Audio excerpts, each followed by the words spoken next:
You're fired, effective immediately. Those 3 words hit me like a sledgehammer to the chest. I sat in that sterile conference room at Hartwell Strategic Solutions, staring at Tyler Hartwell across the mahogany table. 28 years old, smirking like he'd just won something. His girlfriend Jade stood behind him, arms crossed, designer handbag probably worth more than my monthly rent. I'd spent 14 years building this company's reputation, working through holidays, never missing a single deadline. 65 Fortune 400 clients trusted me. And now this entitled kid was sliding a termination letter across the table while his Instagram influencer girlfriend watched. My hands trembled as I picked up the paper. The words blurred together. Termination. Effective immediately. No cause listed. Wait, I managed to say, my voice sounding hollow in my own ears. Why am I being fired?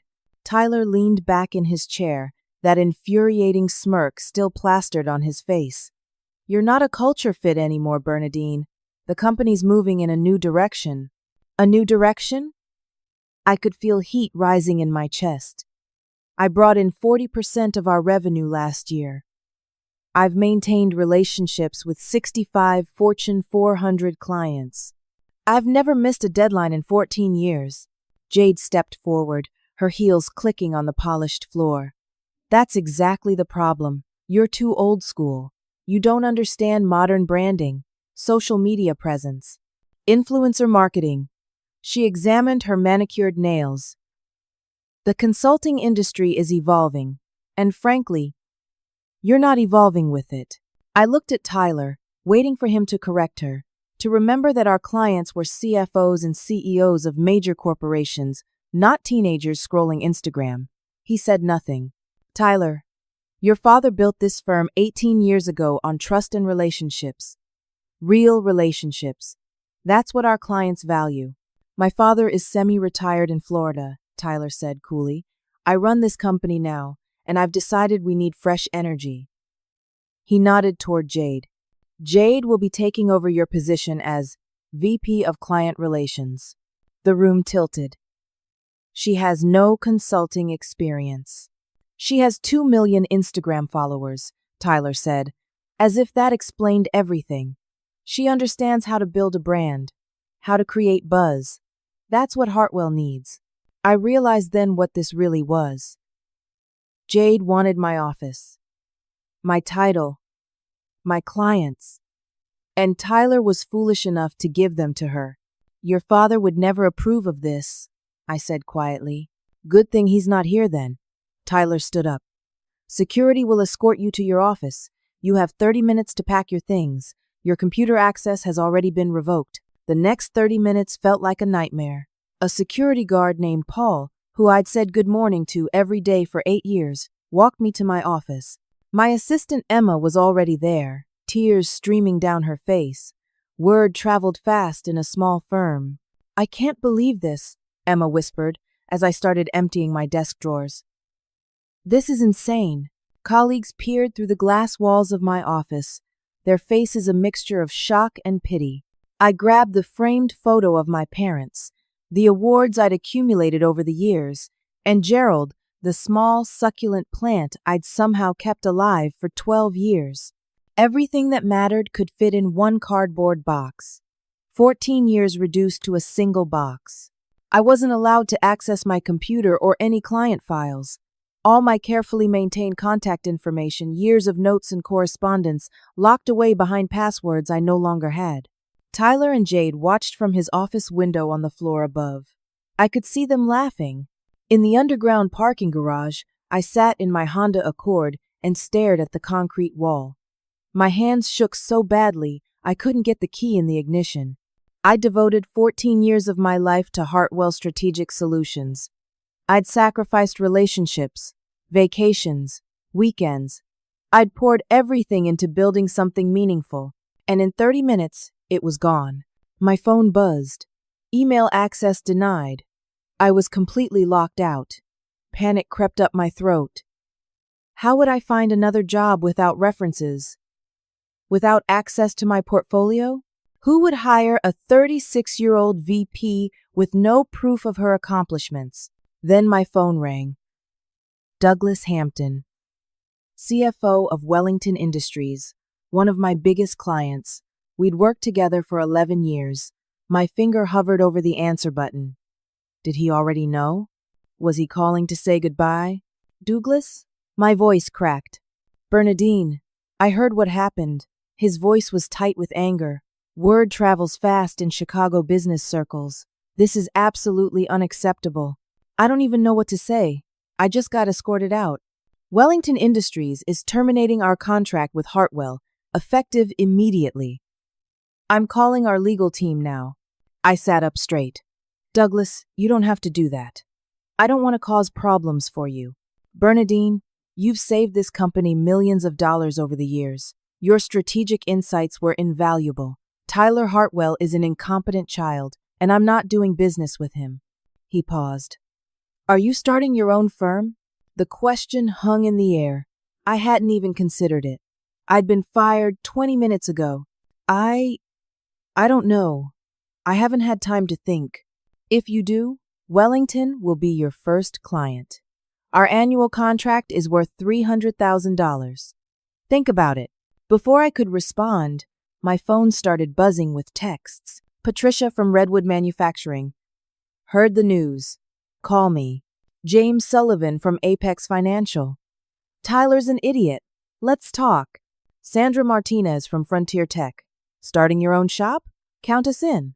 I stared at my phone screen as more messages flooded in. Within 30 minutes of being fired, 12 clients had reached out. My mind raced. These weren't just polite sympathy messages.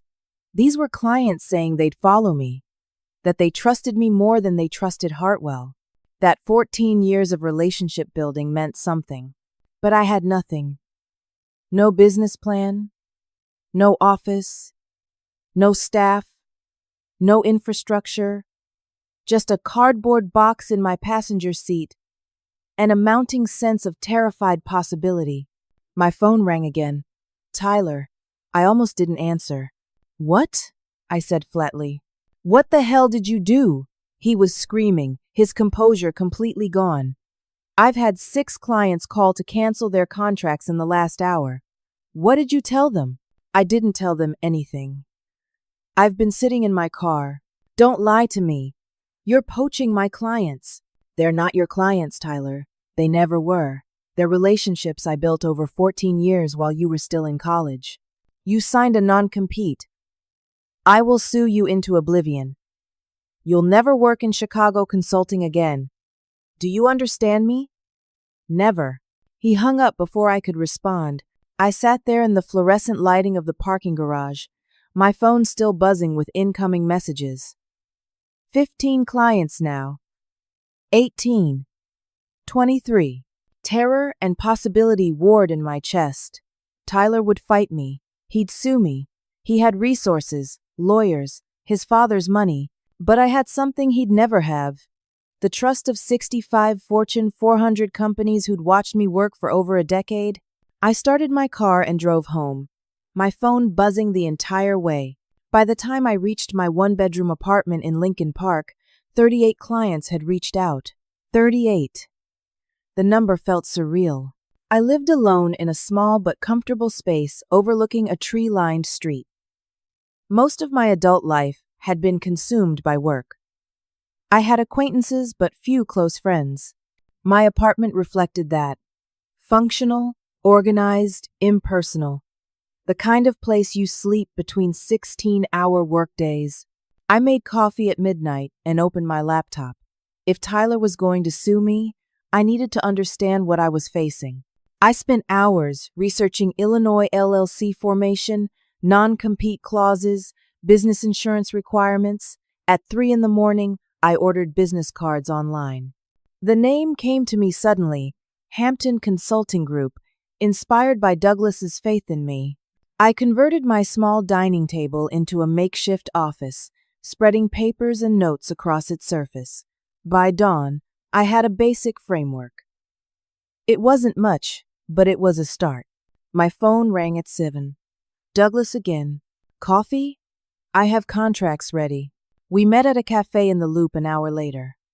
Douglas arrived with his briefcase and a determination I'd rarely seen in 11 years of working together. Wellington Industries wants to retain your services immediately, he said, sliding papers across the table. Same terms as before, plus a 5% increase, because we know you're taking a risk here. I scanned the contract, $315,000 annually. My first client, my first revenue. Douglas, I don't even have a real office yet. I'm working from my dining table. He smiled. I've watched you run conference calls from airport lounges and draft strategy documents on napkins. You'll figure out the office situation. His expression turned serious. But I need to warn you. Tyler's going to fight back hard. He has a reputation for being vindictive. There's a reason his father started stepping back. Tyler sued a former employee 2 years ago, dragged it out for months just to punish them for leaving. My stomach tightened. What happened?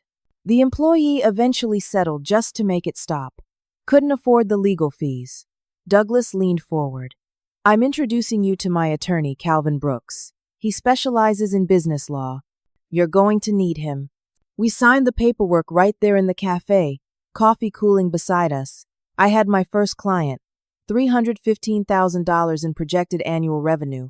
For the first time since yesterday, I felt a flicker of hope. That hope lasted exactly 4 hours. I returned to my apartment to find a man waiting in the lobby. He handed me a large envelope, confirmed my name, and walked away. My hands shook as I opened it. A lawsuit. Hartwell Strategic Solutions versus Bernadine Hampton. They were suing me for $5 million. The claims filled pages: breach of fiduciary duty, theft of trade secrets, tortious interference with business relationships, violation of non-compete agreement, and attached to the lawsuit was a temporary restraining order. I was prohibited from contacting any Hartwell client for 60 days. I couldn't breathe. 60 days. My clients would move on, sign with other firms, forget about me. And $5 million? I'd never seen that much money in my entire life. I called Calvin Brooks, the attorney Douglas recommended. He answered on the second ring. Bernadine? Douglas said you might call. What's going on? I explained everything, my voice shaking.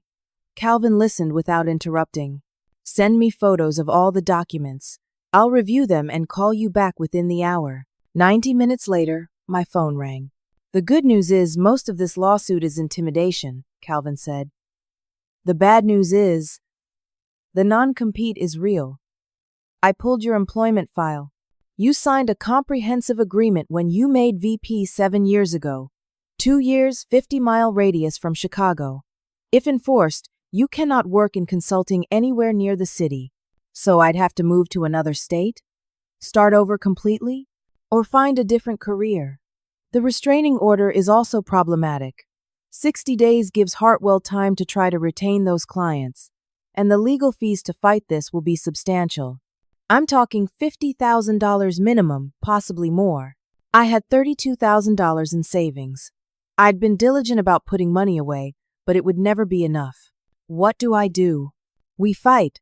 The non-compete might be unenforceable. Illinois courts sometimes strike down overly broad agreements, and you didn't solicit these clients, they came to you.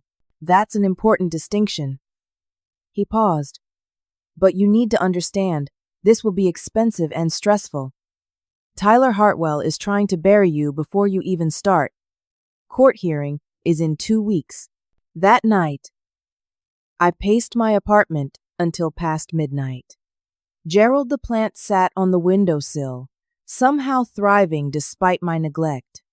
I thought about walking away, finding a corporate job in another city, starting fresh somewhere Tyler couldn't touch me. My phone buzzed. Emma, 43 clients have requested to terminate their contracts. Tyler is losing his mind.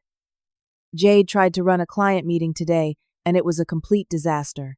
She didn't understand basic consulting terminology. They're hemorrhaging business. She sent screenshots of internal emails. Tyler's messages were panicked, desperate. The firm was falling apart. Emma's next message made me sit down. If you walk away, he wins. And all those clients who trusted you get stuck with incompetence. She was right. This wasn't just about me anymore. It was about honoring 14 years of relationships. About not letting Tyler destroy something his father had built. About proving that trust and integrity mattered more than Instagram followers and empty threats. I pulled out my credit card and booked Calvin's retainer. $20,000. Half my savings, gone in one transaction. But I wasn't walking away. Calvin's office occupied the 15th floor of a building downtown, all glass and chrome and leather chairs. He was in his early 50s, gray at the temples, with the calm demeanor of someone who'd seen every trick in the book. The key to beating this non-compete is proving it's overly restrictive, he explained, spreading documents across his conference table. 2 years is pushing the limit.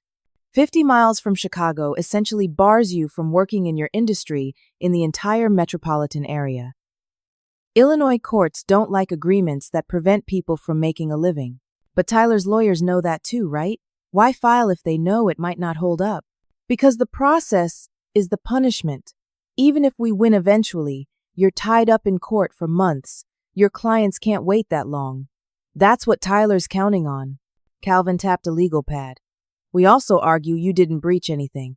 You didn't solicit clients. They contacted you after learning you were terminated. That's a crucial distinction. We spent hours building our defense. I recreated timelines from memory, pulled up saved text messages, documented every client interaction since the firing. Calvin took detailed notes, occasionally nodding or asking clarifying questions. You've kept good records. That helps. He leaned back. But I need to warn you. Tyler might escalate if legal intimidation doesn't work. People like him don't handle losing well. I maxed out my credit card to pay his retainer.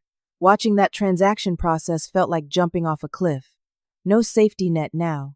Despite the restraining order, clients kept reaching out. Legally, I couldn't initiate contact, but they could contact me. Over the next week, I held secret meetings across Chicago, coffee shop in Wicker Park with James Sullivan, hotel lobby downtown with Patricia, lunch in Evanston with Sandra Martinez.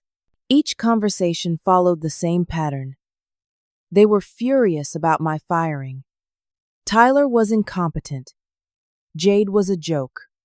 They wanted to work with me and were willing to wait out the legal battle. I've been in business 40 years, James told me over coffee. I've seen a lot of consultants come and go. You're one of maybe 3 who actually delivered results consistently. Tyler inherited something he doesn't understand and doesn't respect. I'm not giving him my business. By the end of week 1, 54 clients had reached out. I worked 18-hour days from my apartment, drafting business plans and service agreements, creating pricing structures based on my years of experience, building something from nothing. I felt momentum building, possibility. Maybe this could actually work. Then I received an email from a company called Horizon Ventures. The email was professional and detailed, mid-size manufacturing firm based in Indianapolis. They'd heard about my reputation through industry connections, wanted to hire me for a major project, comprehensive operational assessment, strategic planning, implementation support. The contract would be worth $400,000. I read the email 3 times, my heart pounding. This would be huge. A client outside Tyler's reach, outside Illinois entirely. Revenue that could sustain my business while the legal battle played out. The CEO, Brett Walsh, wanted to meet in person. Could I come to Chicago? They'd cover travel expenses, make it worth my time. I researched Horizon Ventures carefully. Professional website, LinkedIn profiles for key executives, press releases about recent growth. Everything looked legitimate. We met at an upscale restaurant in River North. Brett was charming, mid-40s, spoke knowledgeably about manufacturing challenges and market dynamics. He asked detailed questions about my methodology, past client outcomes, success metrics. I found myself relaxing, sharing stories about turnaround projects I'd led, problems I'd solved. I'd like to record this, if that's okay, Brett said, pulling out his phone. For my board. They'll want to see our discussion before approving the contract. I hesitated for only a moment. It was a reasonable request. I signed a brief release form. We talked for 90 minutes. Brett seemed genuinely impressed by my experience and approach. We shook hands at the end, his grip firm and confident. I'll have contracts to you by next week. This is going to be a great partnership, Bernadine. I left feeling triumphant. $400,000. A major client. Validation that I could build something real. 2 days later, Calvin called. His voice was tight with tension. We have a problem. A big one.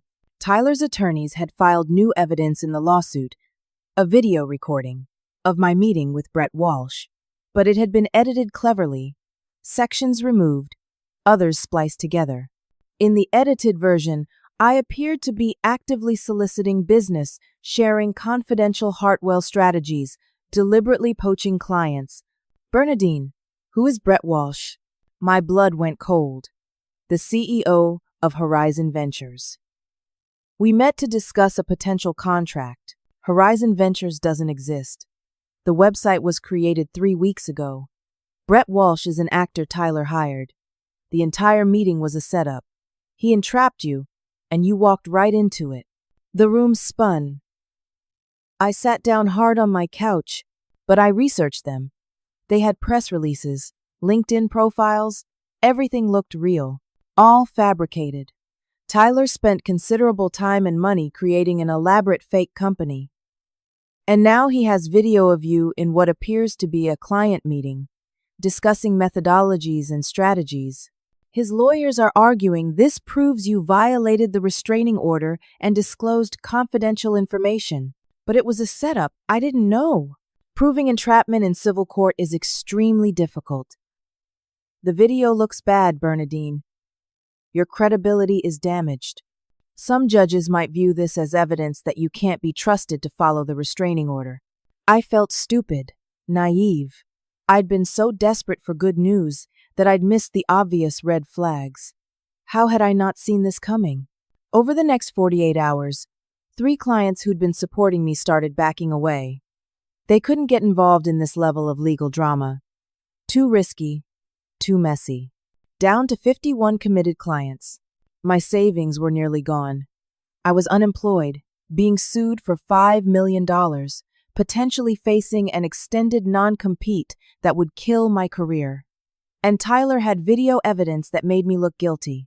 He was winning, and I had no idea how to fight back. The Cook County Courthouse felt like a medieval fortress, all stone and heavy doors. I arrived with Calvin 2 weeks after Tyler's entrapment video surfaced. My hands wouldn't stop shaking. Tyler swept in with 3 attorneys from Sullivan & Marks, one of Chicago's most expensive firms. He wore a tailored suit that probably cost more than my monthly rent. Jade walked beside him wearing sunglasses indoors, as if this were a red carpet event instead of a court hearing that might destroy my career. Judge Patricia Kowalski was in her 60s, with steel gray hair and a reputation for being brilliant and unforgiving.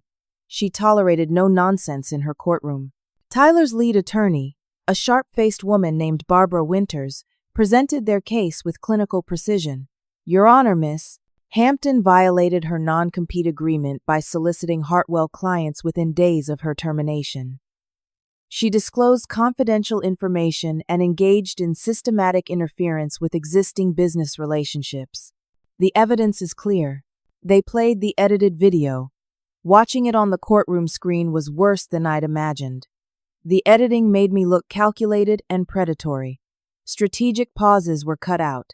Questions I'd asked were removed. What remained was me appearing to pitch services and share proprietary information. Barbara continued.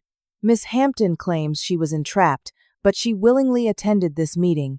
She signed a release allowing the recording. She disclosed detailed information about Hartwell's methods and clients. This demonstrates a pattern of deliberate misconduct. Calvin stood for our defense. Your Honor, Miss Hampton was deceived by an elaborate scheme. Hartwell Strategic Solutions created a fake company, hired an actor, built a false web presence, all to entrap my client. The video has been manipulated.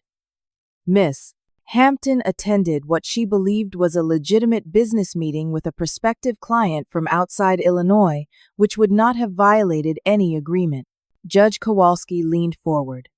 Mr. Brooks, your client did attend this meeting. She did discuss consulting methodologies. Whether she was deceived about the company's legitimacy doesn't change what she disclosed. Your Honor, my client was targeted because she's a threat to Hartwell's business. They couldn't compete fairly, so they resorted to deception and manipulation. Emotional arguments don't interest me, Mr. Brooks. Facts interest me. Calvin shifted gears. Then let's discuss facts. Miss Hampton worked at Hartwell Strategic Solutions for 14 years. Never a single complaint. Perfect performance reviews. She built lasting relationships with major corporate clients through ethical, professional conduct. Within hours of her termination, clients began independently reaching out to her, not because she solicited them, but because they trusted her and not her former employer. Barbara stood again. Your Honor, the manner of Miss Hampton's termination is irrelevant. She signed a non-compete agreement. She violated it. The remedy is clear. Judge Kowalski called me to testify. I walked to the witness stand on unsteady legs, placed my hand on the Bible, swore to tell the truth. Barbara's cross-examination was brutal. She twisted every answer, made me sound bitter and vengeful, made my 14 years of dedication seem like entitled expectation. When I tried to explain the entrapment, she cut me off. Yes or no, Miss Hampton? Did you attend a meeting with someone you believed to be a potential client? Yes, but yes or no? Did you discuss consulting methodologies at this meeting? Yes, however. Yes or no? Did you sign a release allowing the meeting to be recorded? I did, but I didn't know. Thank you. No further questions. I returned to my seat, feeling gutted. Calvin squeezed my shoulder, but said nothing. Judge Kowalski called a recess. I stepped outside for air, my chest tight with anxiety. Emma had taken the day off from her new job at a marketing firm to be there. She waited on a bench in the hallway. That was rough, she said quietly. My phone buzzed. Emma. But Emma was right here. I looked at the screen. The message was from Emma's personal email, not her phone. I'm sending you something. From my personal email. Be careful with it. I looked at her, confused. She glanced around, then whispered, I still have friends at Hartwell. Someone sent me files yesterday. Financial irregularities. Tyler's been billing clients for services that were never done. Padding expenses. It's fraud, Bernadine. Systematic fraud. My heart stopped. What? I'll send everything tonight. But you can't tell anyone it came from me. I'm terrified of what Tyler would do if he found out I knew. Before I could respond, the bailiff called us back inside. Judge Kowalski took her seat, expression unreadable. I've reviewed all evidence and testimony. This is my ruling. The courtroom went silent. The restraining order preventing Miss Hampton from contacting Hartwell clients is overly broad. I'm modifying it to 30 days from today's date. After that period, she may communicate freely with any party who initiates contact with her. Relief flooded through me. 30 days instead of 60. However, the judge continued, and my relief evaporated. The allegations of misconduct are serious. The $5 million lawsuit will proceed to trial. I'll evaluate the enforceability of the non-compete agreement at that time. Miss Hampton, you are to have no contact with any current or former Hartwell client for the next 30 days. Violation will result in contempt charges. Court adjourned. The gavel struck like a gunshot. Outside, Tyler looked smug but not triumphant. He'd wanted the full 60 days. Calvin tried to reassure me that the modified order was actually a win, but it didn't feel like one. I was still facing a $5 million lawsuit. The non-compete was still hanging over my head, and I had to wait 30 more days before I could even talk to the clients who wanted to work with me. That night, Emma's email arrived. Encrypted files, invoices, spreadsheets, internal memos. I opened them with shaking hands.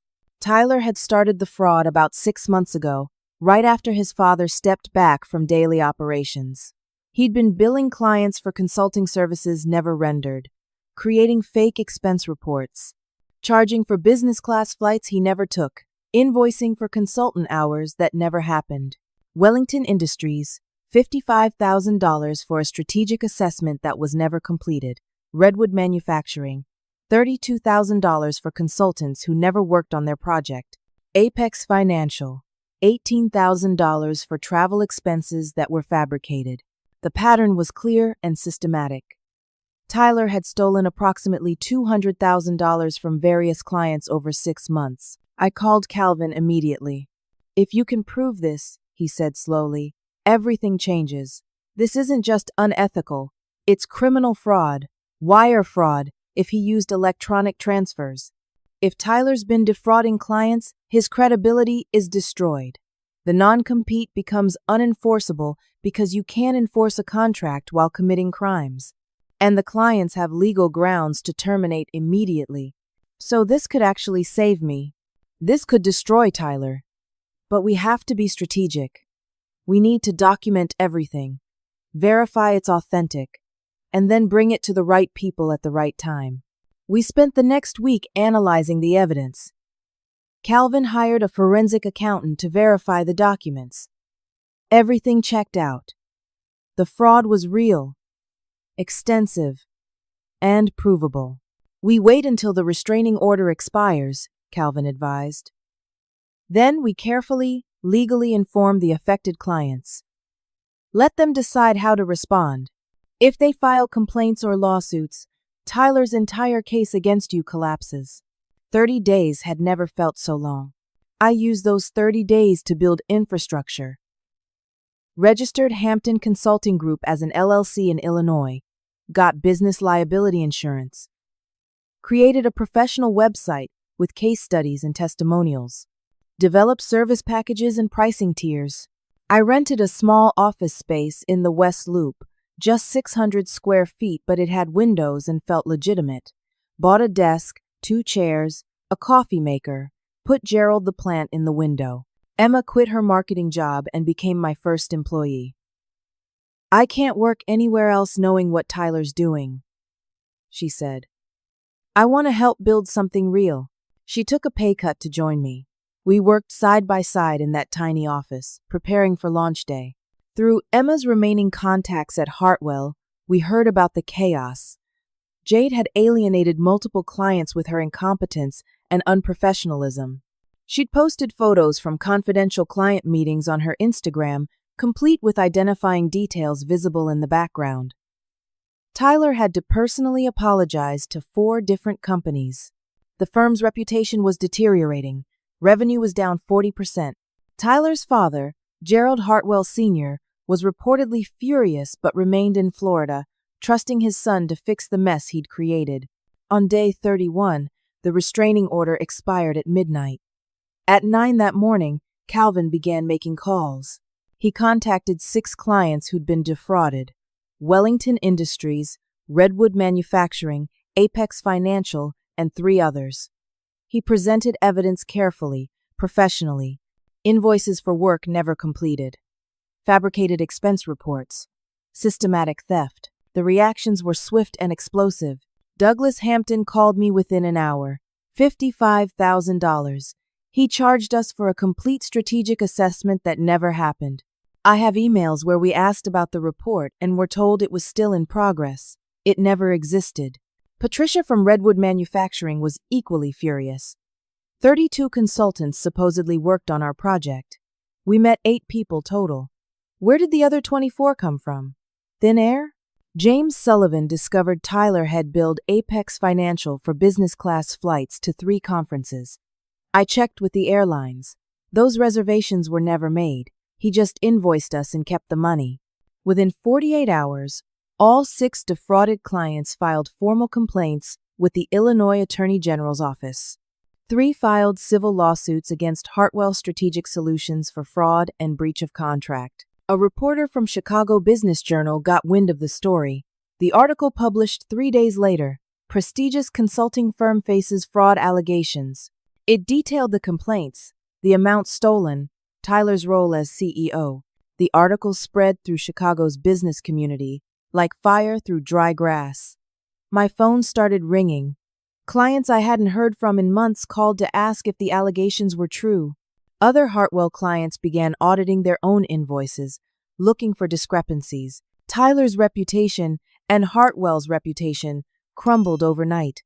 I thought he'd back down, accept defeat, maybe resign quietly. Instead, he called a press conference. I watched it live-streamed from my small office, Emma beside me, both of us staring at my laptop screen in disbelief. Tyler stood at a podium, flanked by his attorneys, looking like a politician under siege. "These allegations are completely false," he declared, his voice firm with manufactured confidence. "Bernadine Hampton, a disgruntled former employee, has fabricated evidence as part of a calculated scheme to destroy this company. She hacked into our systems through an accomplice and created fake documents." My mouth fell open. "He's claiming I made it all up?" Tyler continued. "Miss Hampton couldn't compete legitimately, so she resorted to fraud and industrial espionage. We're filing criminal charges against her for computer fraud and theft of trade secrets. If convicted, she faces significant prison time." Emma grabbed my arm. "He's saying I helped you hack Hartwell's systems." "This is insane. We didn't hack anything. These are real documents from their own servers." But the damage was done. Tyler's press conference made national business news. Headlines screamed about corporate espionage and revenge plots. Some articles painted me as a bitter ex-employee manufacturing evidence. Clients who'd been ready to sign with me started pulling back. They didn't want to be associated with potential criminal activity. Legal battles were one thing, criminal investigations were another. 3 clients who'd committed to Hampton Consulting Group called to postpone indefinitely. "We need to see how this plays out," they said. "We can't take the risk right now." I was down to 48 committed clients. Tyler had successfully planted doubt and created chaos. Calvin assured me the criminal charges wouldn't stick. "There's no evidence you hacked anything because you didn't." But Tyler's playing a PR game. He's trying to destroy your credibility in the court of public opinion. The FBI's white-collar crime division opened an investigation. They interviewed me, Emma, and Calvin, asked detailed questions about how we'd obtained the financial documents. Emma explained she'd received them from a current Hartwell employee, that she'd had legitimate access to similar systems while employed there, that everything was provided voluntarily by people concerned about illegal activity. But the investigation dragged on. 3 weeks. 4 weeks. During that time, I couldn't sign new clients. Who wants to hire a consultant under FBI investigation for computer fraud? My credit cards were maxed out. Legal fees had exceeded $70,000. I'd borrowed money from my brother, emptied my retirement account, sold my car and bought a cheaper used one. I was drowning in debt with no income. Emma felt terrible. "This is my fault. I should never have taken those files." "You did the right thing. Tyler's the criminal, not you." But late at night, alone in my apartment, I wondered if fighting back had been worth it. Maybe I should have just accepted the firing, moved to another city, started fresh somewhere. Tyler Hartwell couldn't reach me. I sat on my couch, Gerald the plant somehow still alive on the windowsill, surrounded by unpaid bills and legal documents, wondering if I'd made a terrible mistake. The FBI investigation consumed 5 weeks of my life. 2 agents, Special Agent Carr and Special Agent Liu, interviewed everyone involved. They examined Emma's employment records, verified she'd had legitimate access to Hartwell's systems while employed, confirmed the documents were genuine financial records, not fabricated evidence. Emma was terrified throughout. What if they charged me with something? My dad's a pastor. This would kill him. "You reported corporate fraud. That's not a crime. That's the right thing to do." But I worried too. The legal nuances were complex. Had Emma violated computer access laws by downloading files, even if she'd had permission at the time? Intent mattered, but so did technical violations. While the FBI investigated, my fledgling business flatlined. 48 clients were waiting, But waiting isn't the same as working. I had no income. My brother had lent me $15,000, which barely covered rent and basic expenses. I'd stopped going out, stopped buying anything unnecessary. I lived on pasta and canned soup. Calvin's fees kept mounting. We were now over $90,000 in legal costs. He'd agreed to defer some payments, but I owed him a massive debt even if we won. I considered bankruptcy. Consulted with a bankruptcy attorney who explained Chapter 7 versus Chapter 13, discharge of debts, credit implications. The meeting felt like admitting defeat. Then Douglas Hampton called. "Bernadine, I need to tell you something." His voice was serious. Wellington hired a forensic accountant to audit every invoice from Hartwell over the past 3 years. Not just our recent work, everything. My heart sank. More fraud? We found over $400,000 in fraudulent charges to Wellington alone. Fake projects, inflated expenses, consultants who never existed. It's extensive and systematic. 400,000 from just one client? The forensic accountant's report is bulletproof. We're filing a major lawsuit against Tyler and Hartwell Strategic Solutions. But here's what matters to you. We contacted other defrauded clients. We're organizing a coordinated legal response.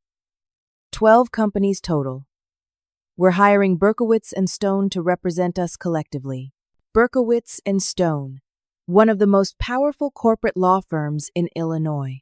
They're going after Tyler hard, Douglas continued. The evidence is overwhelming. Criminal fraud, civil damages, the whole thing. Tyler's done, Bernadine. It's just a matter of time. But what about me?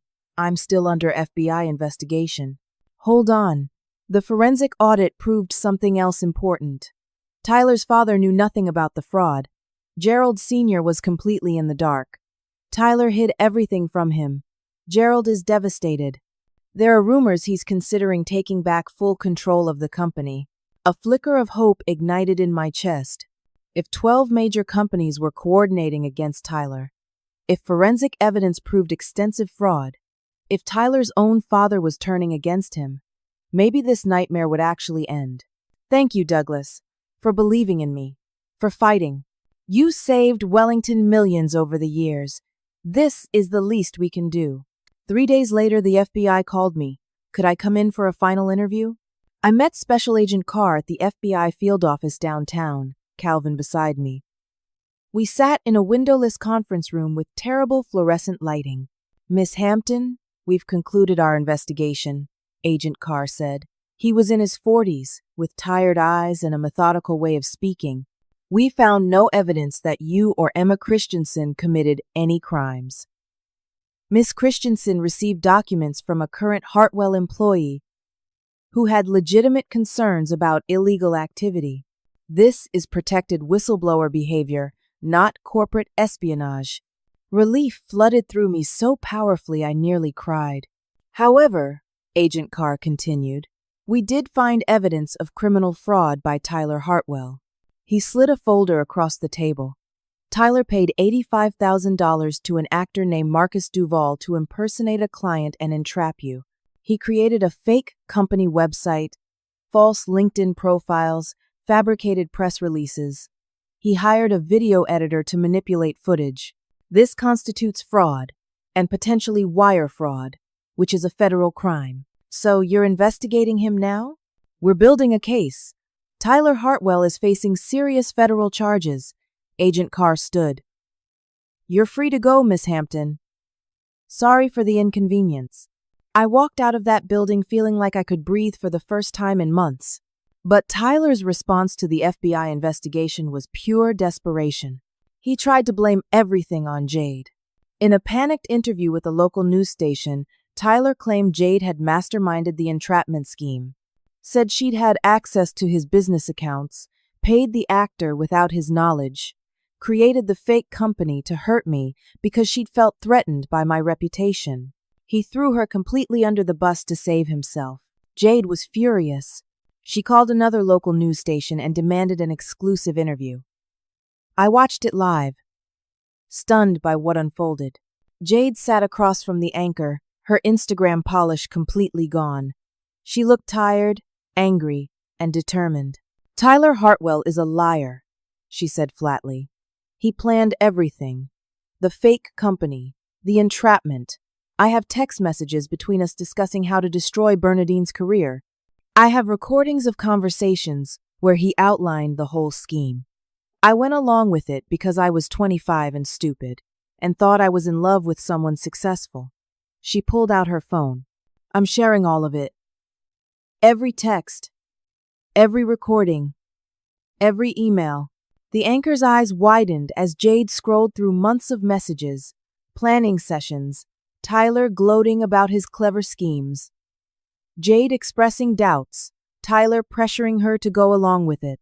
"Tyler Hartwell is a fraud and a criminal," Jade concluded. "I was complicit, and I'm sorry for that. But I'm not taking the fall for him." The interview went viral within hours. Business news networks picked it up. Twitter exploded. Tyler's lies were exposed on camera with receipts. His reputation didn't just crumble, it evaporated. Within 1 week, everything fell apart for Tyler. The Illinois Attorney General formally charged him with fraud. The FBI prepared federal charges. 12 civil lawsuits moved forward simultaneously. His father released a statement. "Tyler Hartwell no longer represents this company or this family.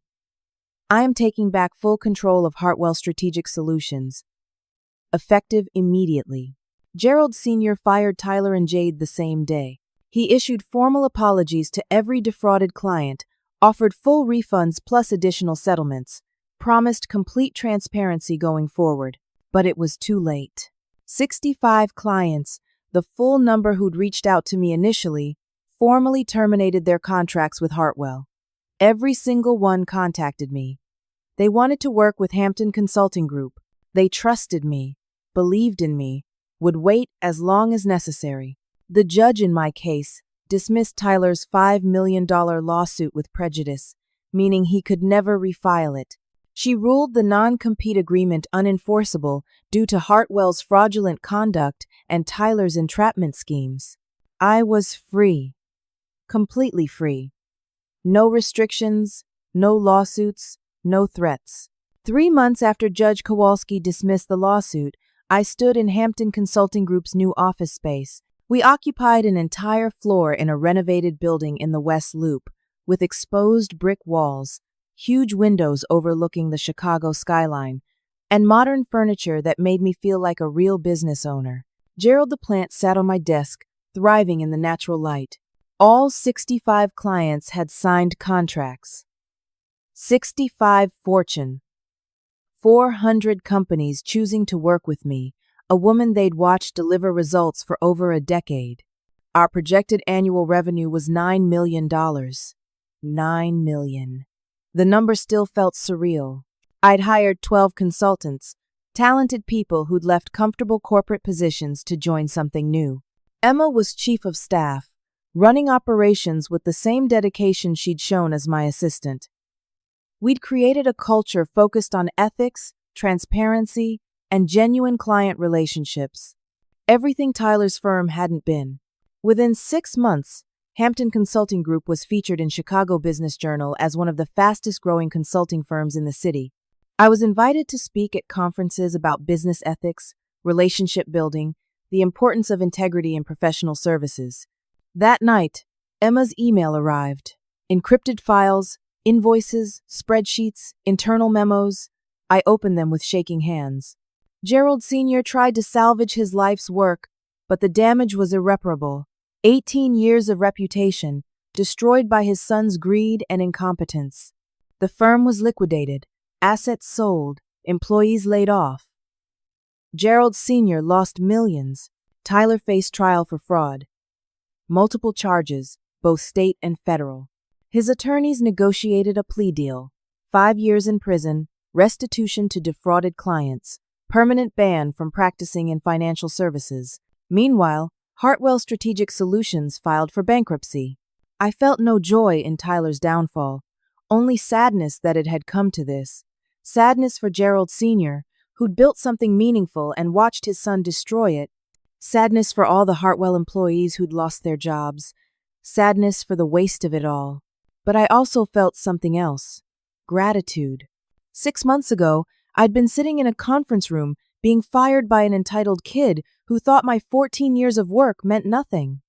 I'd been terrified, humiliated, watching my career evaporate.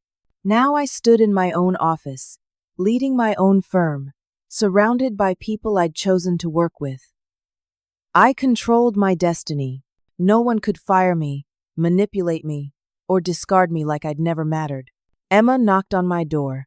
Douglas is online too, and you have 3 new client inquiries from the conference speech last week. I smiled. Tell Douglas I'll call him back in 10 minutes, and set up preliminary calls with the new inquiries. After Emma left, I sat at my desk and looked at Gerald. The plant had survived 14 years at Hartwell, a firing, a legal battle, and 3 months in my chaotic apartment. It had thrived through everything. I thought about what I'd learned through this entire ordeal. You can't shortcut genuine relationships. Tyler tried to replace 14 years of trust with an Instagram following and intimidation tactics. It failed spectacularly. Success isn't about corner offices or impressive titles or how many followers you have. It's about showing up consistently, treating people with respect, delivering on your promises, and building something real that lasts. I'd learned that reputation isn't what people say about you in court documents or press conferences. It's what you prove through years of ethical, dedicated work. My clients followed me because I'd earned their trust over a decade, one project at a time, one deadline at a time, one honest conversation at a time. I'd learned to forgive Emma for the risk she took exposing Tyler's fraud, to forgive myself for walking into Tyler's trap, even to find some compassion for Tyler, a young man given power and responsibility he hadn't earned and couldn't handle. Most importantly, I'd learned that getting fired was the best thing that ever happened to me. At Hartwell, I'd been valuable but ultimately disposable. A high-performing employee who could be dismissed on a whim. Now, I owned my work, my relationships, my future. I'd built something that reflected my values. Hampton Consulting Group stood for integrity, excellence, and genuine partnership with clients. The firing had forced me to discover my own strength, to fight for what I'd built, to refuse to let injustice define my story. My phone rang. A New York number I didn't recognize. Bernadine Hampton? This is Catherine Wallace from Apex Global Industries. Douglas Hampton recommended you. We're a Fortune 100 company looking for strategic consulting support. Do you have capacity to take on new clients? I looked around my office, at the team working beyond my glass door, at Gerald thriving on the windowsill, at the city stretching out below. Yes, I said, smiling. We absolutely have capacity. Let's set up a time to discuss your needs. My real career wasn't ending 6 months ago in that conference room. It was just beginning. If you've ever been betrayed by someone you trusted, faced injustice at work, or had to fight for what you'd built, I'd love to hear your story in the comments below. How did you find the strength to keep going? What did that experience teach you about yourself? Your insights might encourage someone facing their own battle right now. And if this story resonated with you, please like this video. Subscribe to the channel for more stories about overcoming workplace challenges and building something meaningful from difficult situations, and share it with anyone who might need encouragement today. Thank you for listening to my story. I hope it reminds you that setbacks can become setups for something better, that integrity matters, and that the relationships you build through honest, dedicated work are stronger than any threat or obstacle. Whatever you're facing today, keep fighting for what's right. You're stronger than you know.